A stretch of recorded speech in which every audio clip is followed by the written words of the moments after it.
Only terrorism మాత్రమే ఉన్న country Pakistan. So మరి ఇన్ని దేశాలు డబ్బులు ఇచ్చి మరి అన్నీ ఇచ్చి మరి సపోర్ట్ చేయడానికి అసలు మెయిన్ రీజన్ ఏంటి? మీరు కామన్ సివిలియన్ లాగా ఆలోచిస్తున్నారు.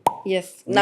నా కామన్ సివిలియన్‌కున్న డౌట్స్‌ని రెక్టిఫై చేయడానికే నేను వచ్చాను. మ్యామ్, చైనా ఒకవేళ పాకిస్తాన్ కుప్పకూలిపోయింది అనుకుందాం.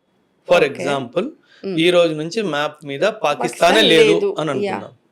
నెక్స్ట్ ఏం జరుగుతుంది? ఇండియా తరఫు నుంచి నేను చైనా మీద కాన్సన్ట్రేట్ చేయడం స్టార్ట్ చేస్తాను. ఓకే. నా డిఫెన్స్ టెక్నాలజీ కానీ, నా డిఫెన్స్ కానీ, నా ఆర్మీ కానీ, నా నేవీ కానీ చైనా మీద కాన్సన్ట్రేట్ చేయడం స్టార్ట్ చేస్తాం. సో చైనా ఏమంటుందంటే నా మీద దృష్టి మళ్ళాలి అంటే వీడి దృష్టి వేరే మీద ఉండాలి.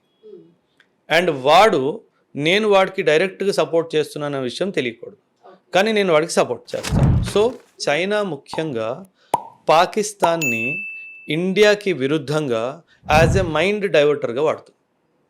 సో దాట్ పాకిస్తాన్ మీదనే మన దృష్టి అంతా ఉంటే వాడికి నచ్చింది వాడు చేసుకోవచ్చు.